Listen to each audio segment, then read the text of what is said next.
Hello friends, स्वागत है आप सभी का मेरे यूट्यूब चैनल जेनेआई हब में। और इस चैनल के ऊपर हमने जनरेटिव एआई का कोर्स स्टार्ट किया था पढ़ना end to end generative AI के ऊपर, जिसमें हमने बहुत सारी चीज़ें पढ़ी थी। और आई एम सॉरी, मैंने ये वाला सेशन रिकॉर्ड करने में थोड़ा ज़्यादा टाइम लग गया बिकॉज़ मैं थोड़ा बिज़ी हो गया था। सो आगे से मैं ट्राई करूँगा कि मेरे वीडियोज़ टाइम पर मैं अपलोड कर सकूँ। तो एक बार आपका स्वागत है फिर से मेरे चैनल में।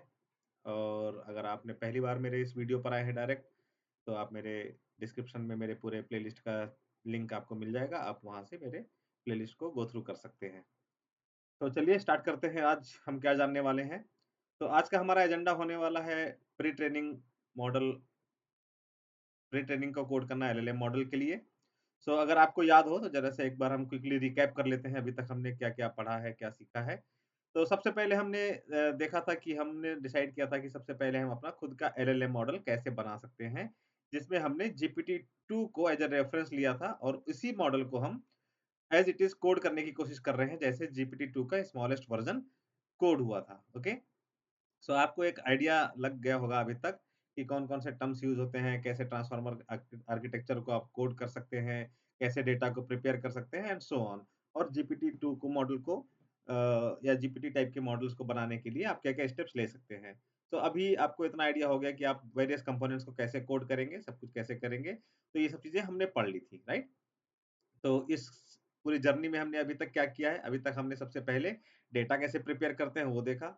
फिर डेटा प्रिपेयर होने के बाद हम जीपीटी मॉडल को कैसे कोड करते हैं वो देखा एंड टू एंड। इसके सारे कंपोनेंट्स को कैसे कोड करेंगे, जिसमें पोजिशनल एन्कोडिंग है हमारा, हमारा वेक्टर एम्बेडिंग है हमारा, और इसमें हमारा मल्टी हेड अटेंशन है, राइट? सो इस तरह की बहुत सारी चीज़ें हमने सब कुछ डिटेल में पढ़ा, feed forward network and etcetera. फिर हमने पढ़ा कि जब हम अपने मॉडल को ट्रेन करने जाएँगे तो इसमें हमें लॉस फंक्शन को कैलकुलेट करने की ज़रूरत होगी। तो उस लॉस फंक्शन को हम कैसे डिफाइन करेंगे, कैसे इसको कैलकुलेट कर सकते हैं।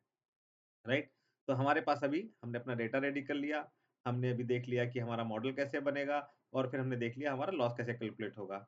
अब आज के क्लास में हमें लास्ट स्टेप करना है अपने मॉडल को ट्रेन करने के लिए कि अब इन सारी चीज़ों को एक साथ स्टिच करना है और हमें मल्टीपल इपॉक्स और मल्टीपल आइटरेशंस को इसमें कोड करना है, जिससे कि हमारे मॉडल में बैक प्रोपगेशन हो सके और मॉडल हमारा सीख सके कि हम हमारे डेटा से पैटर्न को और बाकी चीज़ों को वो सीख सके, राइट?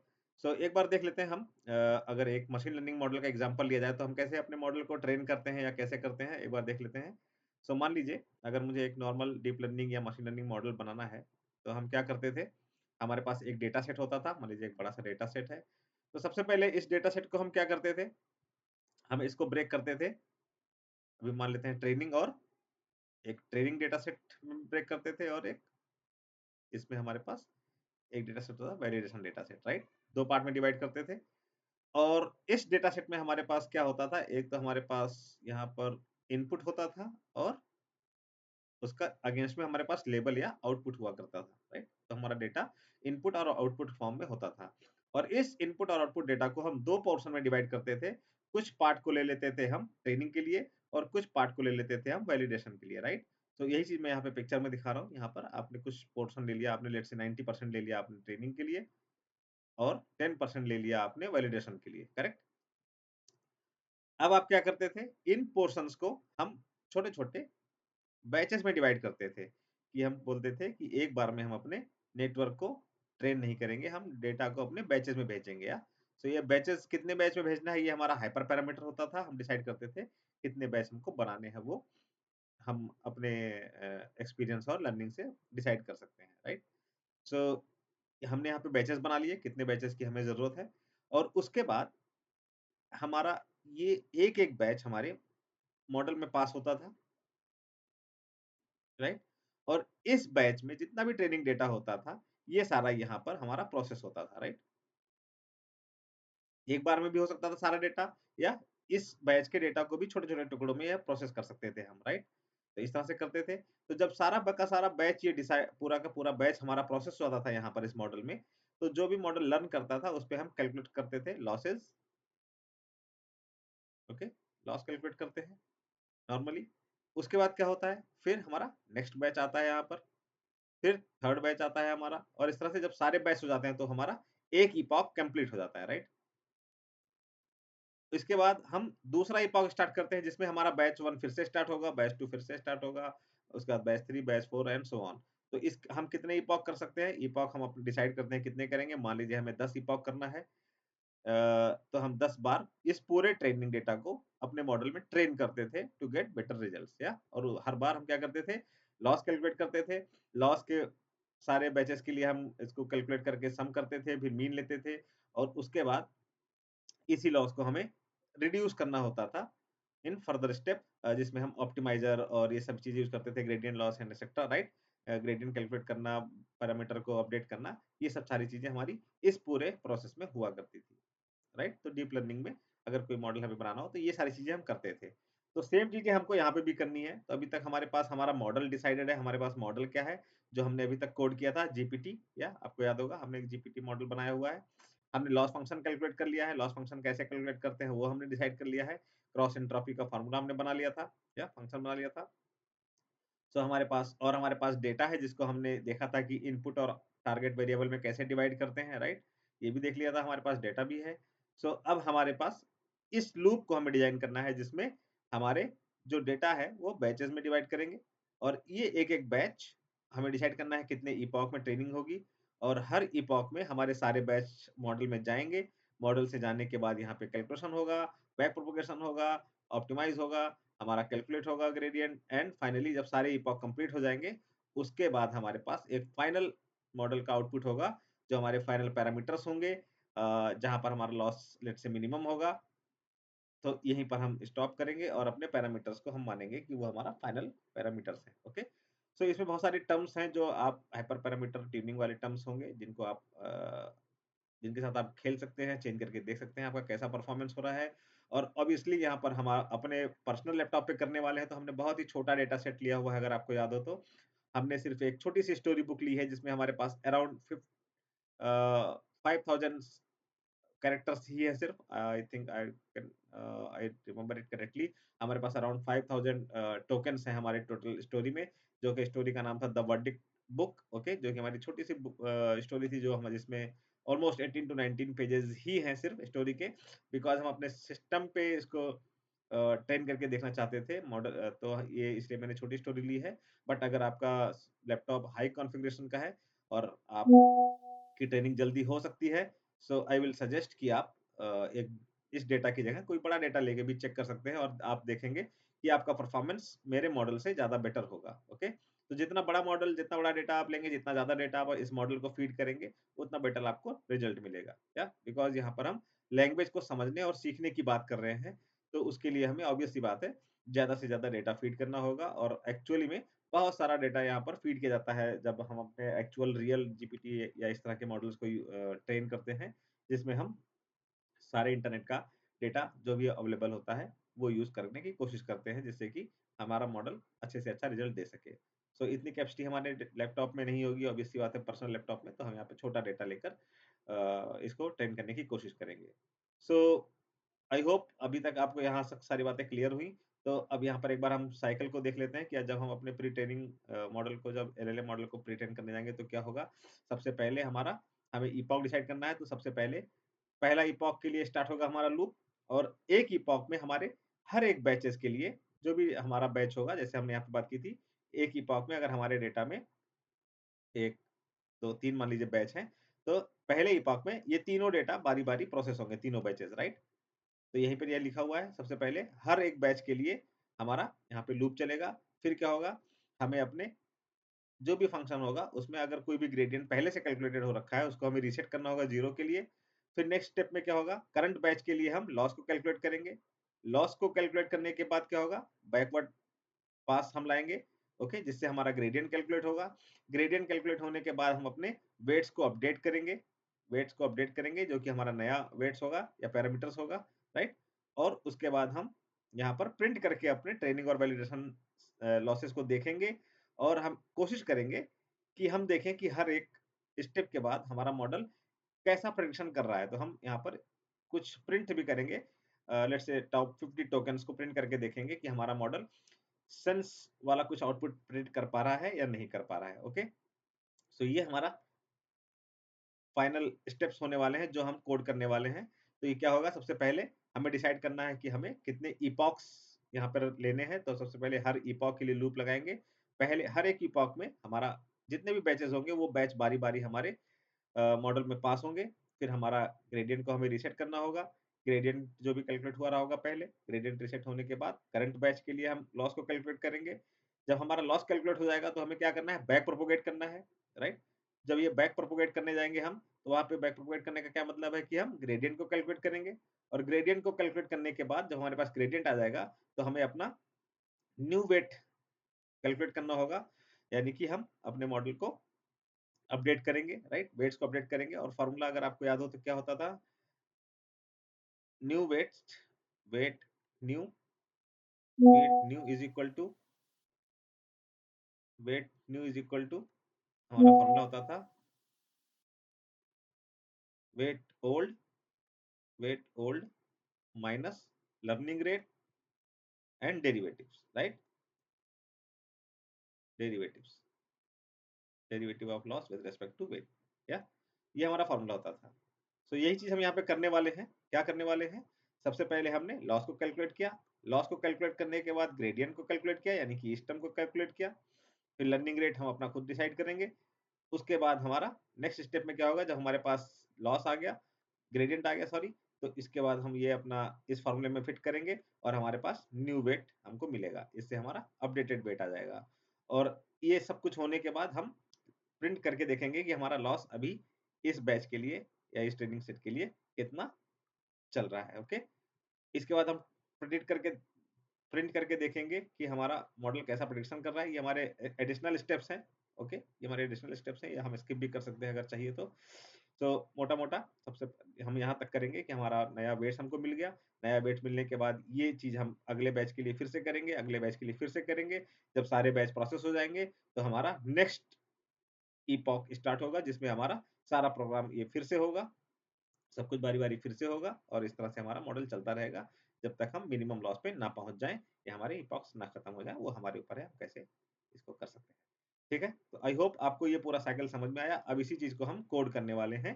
तो चलिए अपने बढ़ते हैं अब नोटबुक की तरफ, राइट?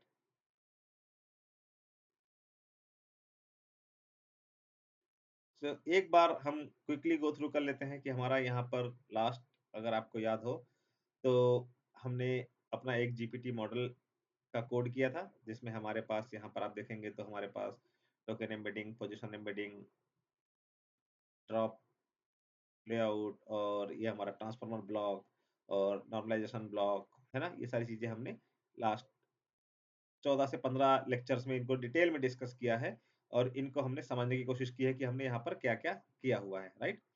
सो ये चीज़ें आपको याद आ गई आई होप। ये जीपीटी मॉडल है हमारा जिसमें हमने सब कुछ कर रखा है।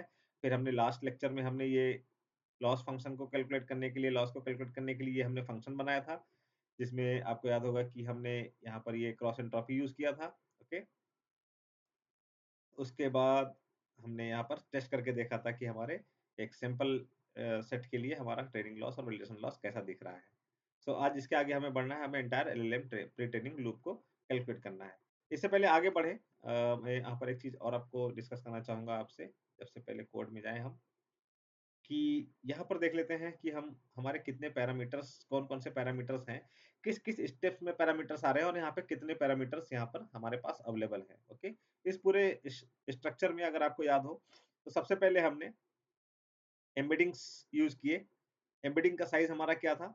50257 हमारे यहाँ पर टेक्स्ट थे या वोकैब में आप बोल सकते हो टेक्स्ट थे या और हर एक टेक्स्ट का 768 डायमेंशन का वेक्टर था, राइट? सो एम्बेडिंग में सबसे पहले हमारे पास ये एक वोकैब्युलरी थी जिसका साइज़ था ये और उसके बाद हमने यहाँ पर पोजिशनल एन्कोडिंग की भी बात की थी, जिसमें पोजिशनल एन्कोडिंग हमने लिया था 1024 एंड इसका साइज़ था 768। सो अगर इसको हम कैलकुलेट करेंगे तो हमारा कितने पैरामीटर बने? 38.4 मिलियन या सो हमारे फर्स्ट एम्बेडिंग लेयर में हमने इतने रैंडम अभी तक पैरामीटर्स लेके हम चल रहे थे, जो हमारे कितने पैरामीटर्स बनते हैं कुछ इतने। इसके बाद हमने मल्टी हेड एक्सटेंशन यूज़ किया जिसमें हमारे पास क्वेरी की और वैल्यू वेक्टर्स थे या जहाँ पर हमारा डायमेंशन था 768 इंटू 768 और ये क्वेरी की और वैल्यू तीनों थे तो 3 into 6 768 into 768 that becomes 1.77 million. Then हमारा आउटपुट हेड था, जहाँ पर हमारा 768 इंटू 768 था, जो हमारा अराउंड 0.6 मिलियन बनता है। फिर हमारे पास फीड फॉरवर्ड न्यूरल नेटवर्क था, जिसमें हमारे जो लेयर्स थे, वो पहला लेयर था 768 इंटू 4 इंटू 768 का, और लास्ट लेयर था हमारा 768 इंटू 4 इंटू 768 का। तो हमारे इतने पैरामीटर्स बनते हैं फीड फॉरवर्ड न्यूरल नेटवर्क से। इसी तरह हम टोटल 12 ट्रांसफार्मर ब्लॉक लगाने वाले हैं, या हम टोटल के टोटल 12 ट्रांसफार्मर ब्लॉक लगाने वाले हैं एक दूसरे के ऊपर, अगर आपको हमारी थ्योरी याद हो तो। इसलिए हमने यहाँ पर ये हमारे टोटल इतने पैरामीटर्स बन गए। फिर हमने एक सॉफ्टमैक्स लेयर लगाया, तो सॉफ्टमैक्स से हमारे पास इतने पैरामीटर्स बनते हैं।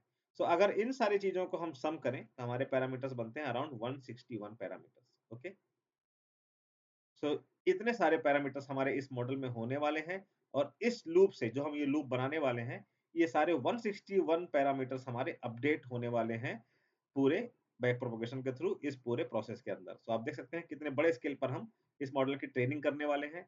तो अगर हम डेटा भी बहुत बड़ा ले लेंगे, तो हमारे ऑब्वियस सी बात है, हमारे लैपटॉप में इतना ईजिली नहीं चलेगा, हमको जीपीयूज और बड़े इंफ्रास्ट्रक्चर की जरूरत पड़ेगी। तो आई होप आपको ये समझ में आ गया कि यहाँ पर हमारे पास ये पैरामीटर्स कैसे आ रहे हैं। तो बट अगर एक छोटी-सी बात मैं आपको बताना चाहूँगा कि यहाँ पर आपको दिख रहा है कि हमारे GPT-2 स्मॉलेस्ट मॉडल में यहाँ पर 161 पैरामीटर्स यहाँ पर आपको दिख रहे हैं, राइट? बट इन एक्चुअल जीपीटी-2 में जीपीटी-2 में जो स्मॉलेस्ट मॉडल है, अगर आप उसको गूगल करेंगे, तो आप देखेंगे 124 मिलियन पैरामीटर्स की बात होती है। बोलते हैं कि तो 124 मिलियन पैरामीटर्स हैं वहाँ पर। ऐसा क्यों होता है? क्योंकि एक्चुअल में हमारे 161 पैरामीटर्स आ रहे हैं हर लेयर से ऐड करने के बाद। एक्चुअल में 124 कैसे हो जाते हैं वो? तो यहाँ पर एक कॉन्सेप्ट होता है पैरामीटर्स डाइंग का। ओके? ये आप यहाँ पे देख सकते हैं, टाइंग ऑफ पैरामीटर्स। ओके, तो इसमें क्या करते हैं ये कि आउटपुट लेयर की एम्बेडिंग को और इनपुट लेयर की एम्बेडिंग को ये एक में काउंट करते हैं, ये अलग अलग काउंट नहीं करते।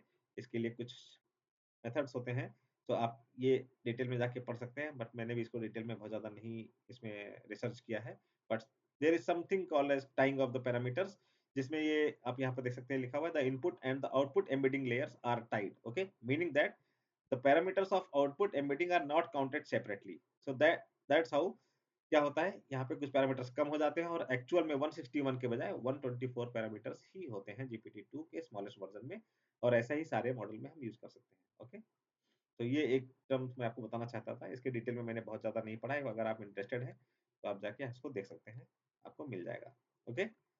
सो आई होप आपको यहाँ तक समझ में आ गया। अब हम क्या करने वाले हैं, और ये पैरामीटर्स भी आपके मॉडल्स में कितने हैं, कैसे आए, कहाँ से आए, ये चीज़ें अब आप आंसर कर सकते हैं अगर आपसे कोई पूछे तो। तो होपफुली आपको सारी चीज़ें अभी एंड टू एंड स्टिच कर पा रहे हैं। अगर आपको नहीं समझ में आ रहा है या आपको कोई कन्फ्यूजन है, तो आप प्रीवियस सारे लेक्चर्स को एक बार क्विकली गो थ्रू कर लीजिए, तो आपको ये सारे कितने पैरामीटर्स हैं, क्या डायमेंशन था, ये हमने हर एक लेक्चर में ये सारे डायमेंशंस को लेक्चर डिटेल में हमने समझा हुआ है। तो आप इसको कोरिलेट कर पाएँगे। अगर आपको कोई भी डाउट है, तो आप एक बार पीछे सीरीज़ में जाकर जल्दी से नज़र मार लेंगे, तो आपको ये सारी चीज़ें समझ में आ जाएँगी। ओके? तो ये इम्पोर्टेंट था, बिकॉज़ लोग आपसे पूछ सकते हैं कि आपके जीपीटी मॉडल में कितने पैरामीटर्स हैं और किस लेयर में कहाँ से पैरामीटर आ रहे हैं, तो आपको हर लेयर पे आपको अब मालूम है कि कितने पैरामीटर्स कहाँ से आए और कितने बनते हैं, और एक्चुअल में हमारे जितने पैरामीटर आते हैं, वो GPT-2 फाइनल मॉडल से कम कैसे ज़्यादा कैसे हैं, और बाद में कैसे कम हो जाते हैं, तो उसका रीज़न है टाइप ऑफ पैरामीटर्स। ओके? तो अभी आपको ये चीज़ें मालूम पड़ गई। So let's start coding now. तो यहाँ पर अब हम अपने पूरे प्री ट्रेनिंग लूप को कोड करेंगे, जिसका हमें बेसब्री से इंतजार था, और यहाँ तक पहुँचने के लिए हमने अप्रॉक्सिमेटली 16 से 17 सेशंस अटेंड किए हैं, डिटेल में पढ़ाई की है, और मेरे ख्याल से मेरा पूरा कंटेंट 10 अप्रॉक्सिमेटली 10 आवर्स का है। या तो 10 घंटे हमने पढ़ने समझने के बाद, चीज़ों को प्रैक्टिस करने के बाद, हम आप फाइनली अपने मॉडल की प्री ट्रेनिंग पे पहुँचे हैं। ओके? सो आइए स्टार्ट करते हैं। तो सबसे पहले अब इस चीज़ को याद करने के लिए, अगर आपको डिटेल में समझना है या आपको कोई डाउट है, तो आई विल सजेस्ट कि आप सिर्फ इस डायग्राम को, ये जो मैंने यहाँ पर ये डायग्राम आपको बताया है, इसको ध्यान में रखिए। सेम चीज़ मैंने यहाँ पर कोड किया हुआ है। ओके? सो कोड करने से पहले सबसे पहले मैंने एक क्लास बनाया है, जिसका नाम रखा है इवैल्यूएट मॉडल, जिसमें हम क्या कर रहे हैं, ट्रेनिंग और वैलिडेशन लॉस को कैलकुलेट कर रहे हैं। तो यहाँ पे हमारा ट्रेनिंग लॉस और कैलकुलेशन लॉस हमारा, सॉरी वैलिडेशन लॉस हमारा, ये हमारे 2 फंक्शन से आ रहा है। ओके? कैलकुलेशन लॉस लोडर और कैलकुलेशन लॉस से, जो हमने ऊपर डिफाइन किया हुआ था पहले। ओके? फिर हमने एक फंक्शन बनाया है, जिसमें हम अपने टिक टोकन को यूज़ करके एक फंक्शन बना रखा है, जिसमें हमारे टेक्स्ट से टोकन आईडी में कन्वर्ट करेंगे, जो कि हमने पहले भी देखा था, और दूसरे फंक्शन में हमने बनाया हुआ है, जिसमें हम टोकन आईडी से टेक्स्ट में कन्वर्ट करेंगे। ओके? ये हमने पहले भी किया हुआ था। फिर हमने यहाँ पर एक नया चीज़ लिखा है जिसमें हमने लिखा है जनरेट एंड प्रिंट सैंपल। तो ये हमने इसलिए बनाया है कि हम देखना चाहते हैं कि हमारा हर इपॉक या हर स्टेप के बाद हमारा मॉडल क्या आउटपुट दे रहा है, जिससे कि हम देख सकें। और it's going to be very fun कि हम देख पाएँगे कि हमारे हर लर्निंग के बाद या कुछ लर्निंग्स के बाद, ट्रेनिंग्स के बाद हमारा मॉडल कैसा प्रेडिक्शन दे रहा है। ओके? तो यहाँ पर हमने कुछ नहीं किया है, यहाँ पर हमने सिंपली जनरेट टेक्स्ट सिंपल जो हमने ऊपर क्लास मेथड बनाया हुआ है नीचे, ओके? उसमें हमने यहाँ पे चीज़ें पास की हुई हैं और हमने यहाँ पे मैक्सिमम न्यू टोकन लिया हुआ है 50। मतलब मैक्सिमम न्यू टोकन 50 का मतलब है कि ये नेक्स्ट 50 टोकन्स हमें रीड करके बताएगा। कॉन्टेक्स्ट साइज़ आपको पता है, हमने कॉन्टेक्स्ट साइज़ यहाँ पे डिफाइन किया हुआ था पहले, दैट इज़ 1024। और फिर फाइनली जो हमारे टोकन्स आएँगे, उन टोकन्स को हमने यहाँ पे डिकोड किया हुआ है वर्ड्स में या टोकन्स में, जिससे कि हम देख सकें हमारा आउटपुट क्या आ रहा है, ओके? फिर ये हमारा अब ये मॉडल को ट्रेन करने का हमारा मेन फंक्शन है, जिसमें हमारे पास अब आप यहाँ पे देखेंगे सबसे पहले हमने लूप लगाया है। कितनी बार? हमारा पास जितनी इपॉक हम डिफाइन करेंगे उतने इपॉक के लिए ये पूरा लूप चलेगा। अब हर लूप में सबसे पहले क्या होगा? सबसे पहले हमने अपने मॉडल को ट्रेनिंग मोड में डाल दिया कि हम यहाँ पे ट्रेनिंग कर रहे हैं। उसके बाद हमने हर इनपुट और टारगेट बैच को लूप किया एक बाई एक के बाद एक। कैसे? सबसे पहले हमने अपने लॉस ग्रेडियंट्स को रीसेट किया, या यहाँ पे ऑप्टिमाइज़र डॉट ज़ीरो ग्रेड लिखा हुआ है। फिर हमने यहाँ पे सबसे पहले उसके बाद कैलकुलेट किया लॉस, ओके? तो हमारा पहला इनपुट और टारगेट बैच आएगा, वहाँ पे इसका लॉस कैलकुलेट होगा। लॉस कैलकुलेट होने के बाद हमें बैक प्रोपगेशन करना है, जिसमें हमारा ग्रेडियंट कैलकुलेट होगा, लॉस ग्रेडियंट कैलकुलेट होगा, या यहाँ पर आप देख सकते हैं। तो इस एक छोटे से लाइन से आपका पूरा बैकवर्ड प्रोपगेशन हो जाएगा और लॉस ग्रेडियंट कैलकुलेट हो जाएगा। ये आपके पाइटॉर्च और पाइथन की खूबसूरती है। तो हमारा एक बार अब ये लॉस ग्रेडियंट कैलकुलेट हो गया, उसके बाद अब हमें ऑप्टिमाइज़र लगाना है, जिससे क्या होगा, हमारा लॉस ग्रेडियंट के थ्रू हमारा मॉडल का वेट अपडेट होगा। तो इसके लिए हमने यहाँ पे ऑप्टिमाइज़र यूज़ किया है। अभी हमने यहाँ पे बाय डिफ़ॉल्ट ऑप्टिमाइज़र लिया है, बट फाइनली हम इसमें जब अपना इसको लूप को रन करेंगे, तो ऑप्टिमाइज़र आपको पता है हमारे पास बहुत सारे टाइप के ऑप्टिमाइज़र हैं, उसमें से हम एडम ऑप्टिमाइज़र यहाँ पर यूज़ करने वाले हैं, जो कि काफ़ी फ़ेमस और आजकल बहुत ही कॉमनली यूज़ होता है। तो हम यहाँ पर एडम डब्ल्यू ऑप्टिमाइज़र को यूज़ करेंगे। तो अगर आपको ऑप्टिमाइज़र एडम डब्ल्यू या एडम डिटेल में नहीं याद है तो कोई बात नहीं। बेसिकली इस स्टेप पे हमारा क्या होने वाला है, W new is equal to W old minus learning rate multiplied by the gradient, okay? So वो वाला स्टेप यहाँ पर होने वाला है। बस अगर हम दूसरा ऑप्टिमाइज़र यूज़ करते हैं लाइक एडम ऑल्सो, तो थोड़ा-सा कॉम्प्लेक्स कैलकुलेशन होता है, बट बैकएंड में फार्मूला या स्टेप आप कह सकते हैं रूट यही है, ओके? तो यहाँ तक हमारा मॉडल अपना पैरामीटर अपडेट कर लेगा, उसके बाद हमारा लूप फिर से साल चालू होगा और हर इपॉक में बार-बार यही होगा और फाइनली हम देख पाएँगे कि हमारा मॉडल ट्रेन हो गया है। तो यहाँ पर हमने कुछ एक ऑप्शनल स्टेप्स लिखे हैं, जिसमें मैं देखना चाहता हूँ कि हमारे मॉडल में क्या चल रहा है इस पूरे ट्रेनिंग के थ्रू, ओके? तो मैं इसको चाहता हूँ कि मेरे कुछ एक स्टेप्स के बाद ये मॉडल मेरा प्रिंट करे कि कितने टोकन इसने देख लिए, राइट? मेरे बुक में लेट्स से 5000 टोकन्स थे, तो पहले इवोल्यूशन के बाद लेट्स से इसने 250 टोकन्स पे काम कर लिया, या सेकंड के बाद इसने 250 और कम काम कर लिया। तो मैं देखना चाहता हूँ कि हर लेट्स से दूसरे या 5वें या छठे स्टेप्स के बाद कितने टोकन्स इसने देख लिए, राइट? या इसने कितने कितने इपॉक हो गए या कितने स्टेप्स हो गए या क्या ट्रेनिंग लॉस है या क्या वैलिडेशन लॉस है, तो ये सारी चीज़ें मैं देखना चाहता हूँ। तो मैंने यहाँ पर एक एक्स्ट्रा स्टेप्स ऐड किया हुआ है, जिसमें आप देख सकते हैं यहाँ पे ग्लोबल स्टेप को मैंने यहाँ पर इवोल्यूशन फ्रीक्वेंसी के साथ इसका रिमाइंडर चेक किया हुआ है। अगर ये 0 है, तो इसका मतलब ये है कि मैंने ये कंडीशन इसलिए लगाई है कि मैं हर स्टेप के बाद लॉस को या किसी चीज़ को रिटर्न प्रिंट नहीं कराना चाह रहा था, बिकॉज़ अदरवाइज़ वो बहुत ही ज़्यादा हो जाता। तो यहाँ पे मैंने ये एक कंडीशन लगाई है कि मैं हर लेट्स से हर 5वें स्टेप के बाद देखना चाहता हूँ, तो ये मैंने एक कंडीशन लगा दिया है। आप चाहें तो आप इसको स्किप भी कर सकते हैं, ओके? तो इससे क्या होगा, मेरा ट्रेनिंग लॉस और वैलिडेशन लॉस कैलकुलेट कर रहा हूँ मैं। ट्रेनिंग लॉस और वैलिडेशन लॉस के साथ-साथ मैं यहाँ पे देखिए आपको इपॉक कौन सा इपॉक में हूँ मैं, कितने स्टेप्स हो गए, ट्रेनिंग लॉस क्या है और वैलिडेशन लॉस क्या है, इन चीज़ों को मैं प्रिंट कर रहा हूँ, ओके?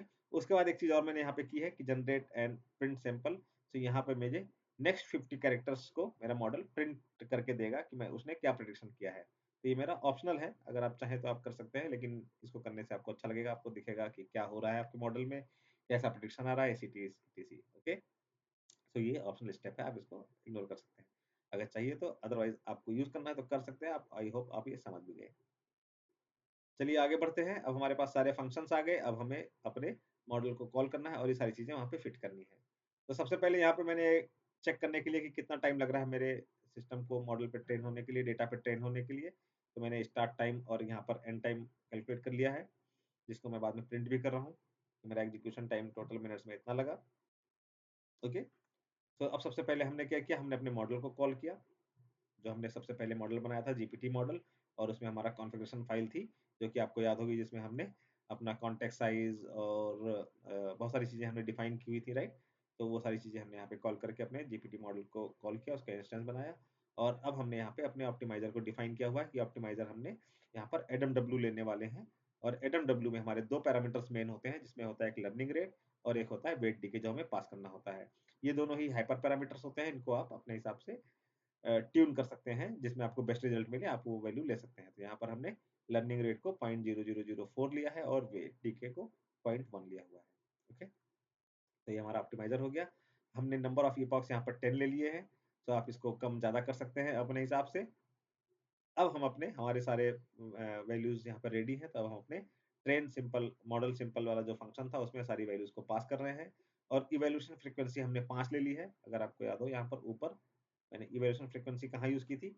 यहाँ पे यूज़ की थी कि मैं चाहता था कि मेरे हर कुछ एक स्टेप के बाद मैं देख सकूँ कि हमारा मॉडल कैसा परफ़ॉर्म कर रहा है, इंस्टेड ऑफ सारे स्टेप्स के। तो यहाँ पर मैंने एक कंडीशन लगाई थी कि अगर मेरे स्टेप, जो ग्लोबल स्टेप है अभी तक जितने स्टेप हो चुके हैं, अगर वो, लेट्स से यहाँ पे मैंने इवैल्यूएशन फ्रीक्वेंसी 5 ले ली है, तो जब ग्लोबल स्टेप मेरा 10th पे होगा, तो इसका जब मैं 5 से डिवाइड करूँगा तो रिमाइंडर मेरा 0 होगा। तो उस केस में मुझे ये, मतलब हर 5th स्टेप पे मुझे ये चीज़ें प्रिंट करके देगा। ओके? तो आप इवैल्यूएशन फ्रीक्वेंसी अगर इसको 1 कर देंगे, तो आपको हर स्टेप पे आप अपना आउटपुट देख सकते हैं। जो कि बहुत, आई वुड से कि बहुत ही वाइज़ डिसीजन नहीं है, अदरवाइज़ आपका बहुत ज़्यादा नीचे आ जाएगा, फिर आपको मज़ा नहीं आएगा। सो आई विल से कि हर 3rd, 4th, 5th इस तरह के स्टेप पे आप आउटपुट को देखें, तो आपको ज़्यादा समझ में आएगा। ओके? सो आगे बढ़ते हैं। मैंने यहाँ पर अपनी सारी चीज़ें यहाँ पर पास कर दी हैं अपने मॉडल में, अपने फ़ंक्शन में, और अब मेरा मॉडल ट्रेन होने के लिए रेडी है। ओके? सो अब मैं इस कोड को चलाऊँगा, और इसको चलाने के बाद आपको कुछ इस तरह से दिखाई पड़ेगा। ये मैंने पहले से चला के रखा हुआ है, क्योंकि आप देख सकते हैं कि मेरा ये छोटे से डेटा सेट के ऊपर मेरा मॉडल लर्न होने के लिए, ट्रेन होने के लिए अराउंड 10 आवर्स का टाइम लिया है इसने। 10 आवर्स से ज़्यादा ही टाइम लिया है इसने। सो इसलिए मैं इसको यहाँ पे फिर से नहीं चला सकता। मैंने पहले से चला रखा है। अगर आपका मॉडल का कॉन्फ़िगरेशन, लैपटॉप का कॉन्फ़िगरेशन अच्छा है, तो हो सकता है आपको 6 से 10 मिनट में ये चीज़ हो जाए इस छोटे से डेटा सेट के ऊपर। बट मेरा लैपटॉप थोड़ा पुराना है, तो इसने अराउंड 10 आवर्स से ज़्यादा का टाइम लिया। तो पूरी रात मेरा ये मॉडल ट्रेन हुआ है इसके ऊपर। ओके?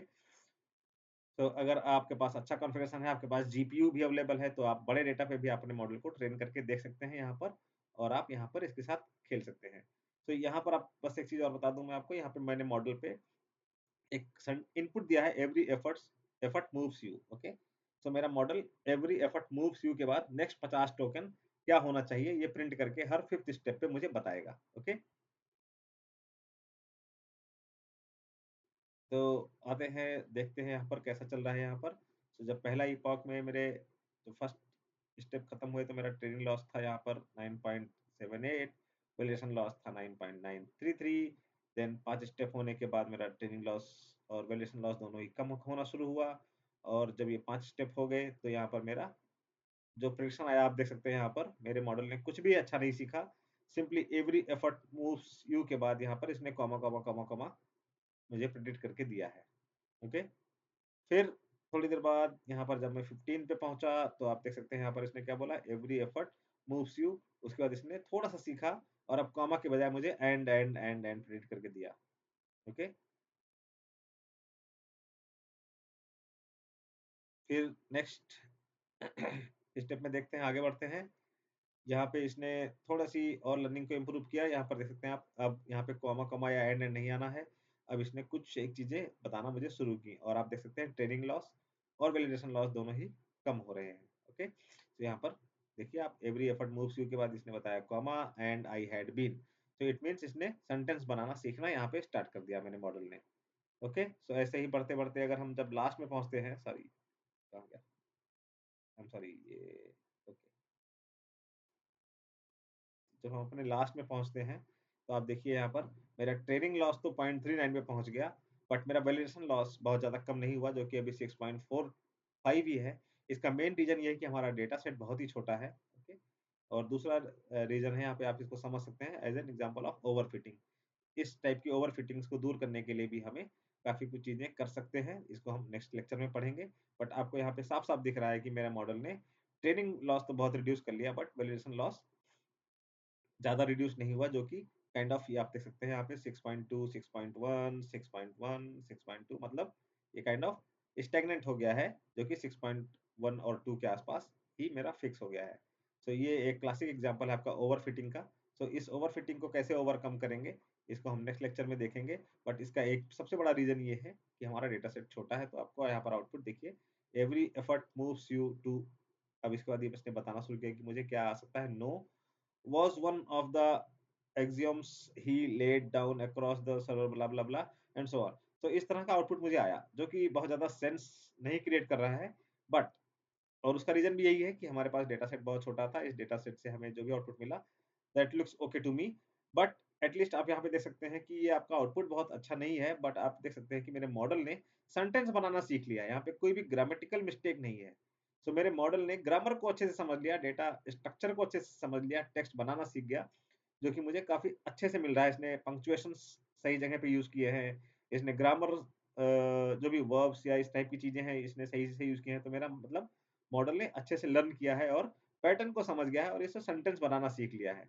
मेरा आउटपुट बहुत अच्छा नहीं आया, बिकॉज़ मेरे डेटा में हो सकता है every effort moves you type का कुछ सेंटेंस ना हो, या इसने बहुत अच्छे से सीखा नहीं, बट फिर भी छोटे से डेटा से भी इसने मुझे एक कुछ सेंसफुल आउटपुट दिया है, ओके? तो आप यहाँ पे समझ सकते हैं।